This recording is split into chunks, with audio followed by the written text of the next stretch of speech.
What is immunity in our bodies?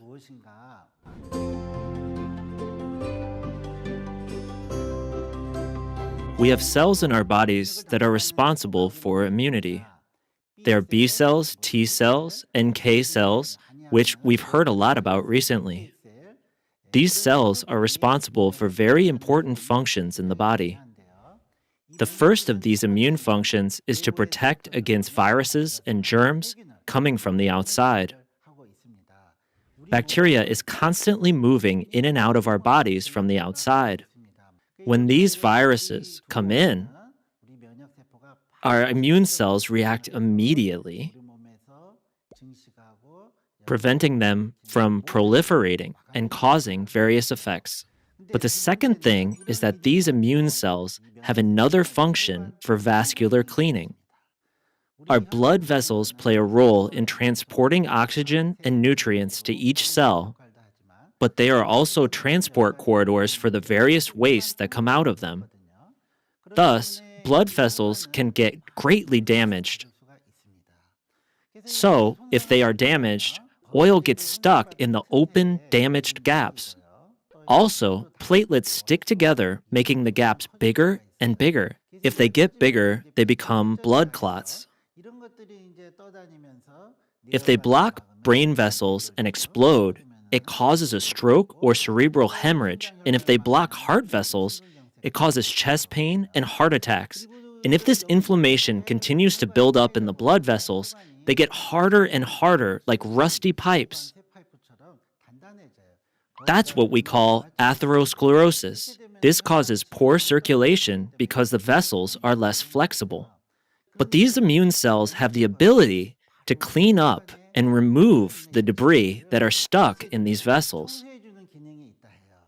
That's why they're called scavenger cells or cleaning cells. So these immune cells play a very important role in blood vessels. But they have another very important role. They feed on cancer cells. Our bodies are actually made up of 60 trillion cells. Cells constantly die and regenerate over the course of a single day. Cancer cells go through hundreds to thousands of mutations within a single day. Immune cells passing by cancer cells that look like this would stop and say, "Oh, this one is different from normal cells," and eat the cancer cell. So immune cells play a very important role in the prevention and treatment of cancer. And cancer appears more easily in people who have lower immune function. So your immune function is important not only for eliminating germs and bacteria, but it's also important for your blood vessels in preventing cancer. That's what you should remember. There may be some inconvenient truths and some mistaken ideas about this very important topic of immunity. First, for diabetes, high blood pressure, and hyperlipidemia, how would immune function be in people with chronic diseases like this? Obviously, it'd be very low, especially in the case of diabetes, which produces a lot of inflammatory substances in our bodies. Also for diseases like high blood pressure and hyperlipidemia, they make the blood vessels themselves worse. This leads to very poor immune function. On the other hand, these inflammatory substances that come out can prevent immune cells from working. Since these chronic and underlying diseases play a role in getting rid of immune functions, people with these diseases must pay extra attention to their immune functions. You must keep that in mind. And for those who say, "Isn't my immune function okay since I exercise a lot?" Your body and immune function doesn't necessarily get better with exercise. We only need an adequate amount of exercise.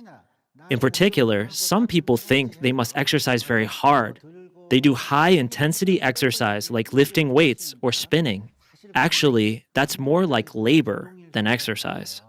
Over-exercising can result in muscle pain the next day, and it can actually lower your immune function.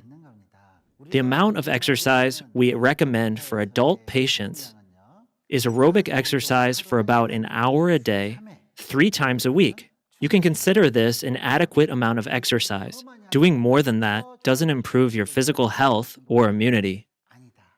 You need the right amount of exercise, especially the amount that's suitable for you, to get healthier. Next, young people think like this. At my young age, what's the big deal with immunity? They could be thinking along these lines. But young people can have lowered immune functions as well. Especially for young people these days, their living conditions and lifestyles may be worse. Their diets may be irregular as well. Thus, their immune function may be greatly lowered. Also, immune functions can fluctuate throughout the day. If our body temperature drops by even 1 degree, our immune function drops by 30 to 40%. So if it's even just slightly chilly during the night, you catch a cold the next day. Thus, immune function fluctuates greatly, moment by moment. No matter how young you are, the more you overwork and tire your body out, the more your immune function is lowered.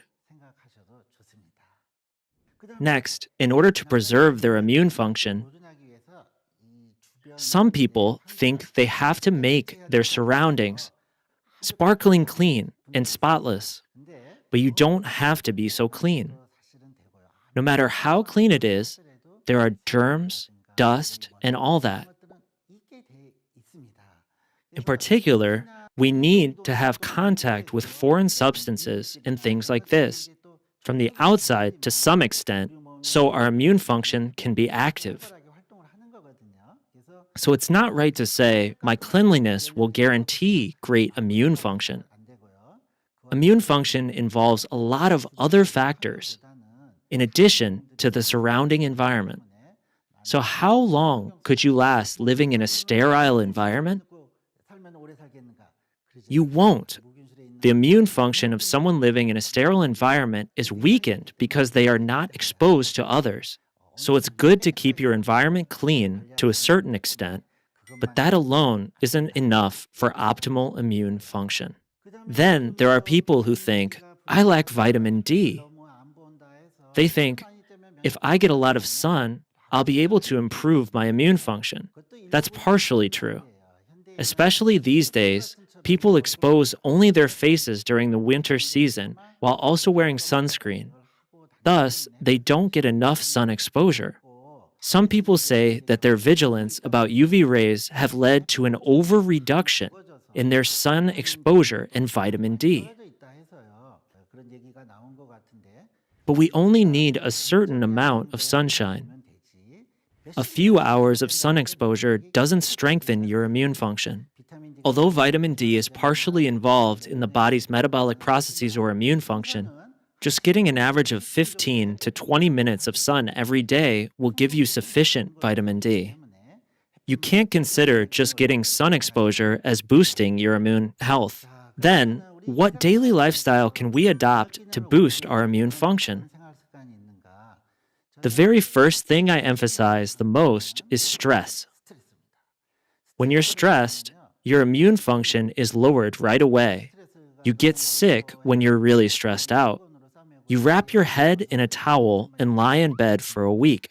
If you lose your immune function due to stress, as I said before, germs come in and blood vessels get damaged. So it's very important to relieve stress. It's important not to stress yourself too much and engage in stress-relieving activities or positive thinking. Not getting too much stress is important. But the truth is that life itself is a series of stresses, and you can't live free of them, so you have to relieve it. And the easiest and most effective way is what? Exercise. I said that it's important to do the exercise that best suits you, right? If you do aerobic exercise and feel good, our bodies produce endorphins, and the happy hormone, serotonin, is released. Not only does it relieve stress, your body is also very light. Because you feel this lightness and a sense of happiness and well-being, it's extremely important to do some form of exercise. So make sure you do the exercise that best suits you. Then your diet is also extremely important. We actually know that there is a constant process of metabolism that creates debris in the body. We talk about free radicals or waste. There are bodily functions that eliminate waste, but they start weakening as you get older.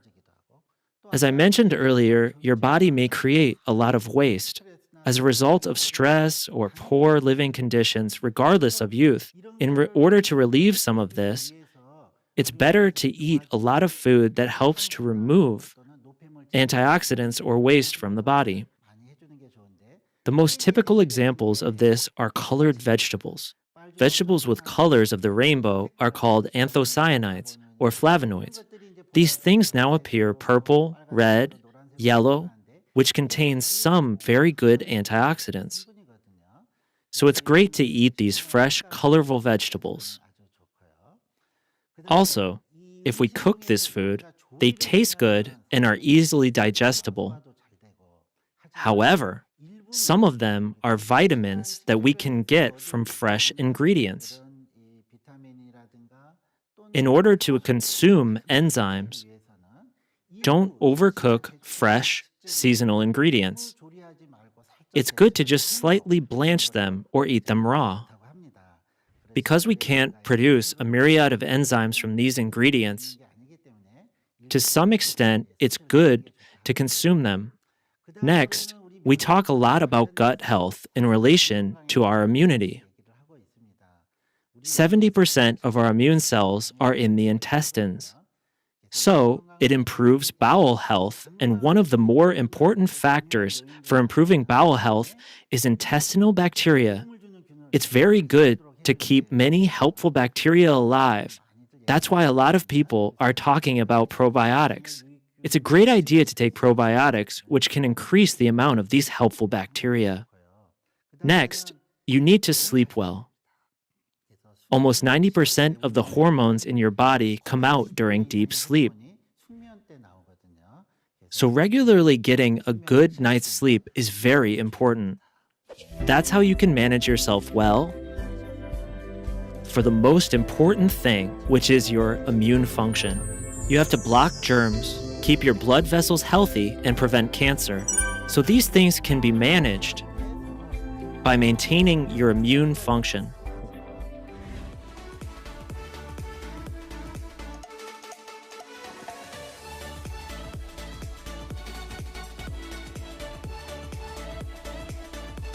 I hope that by listening to me today, you've gained an interest in your immune function and live a healthy life. Thank you.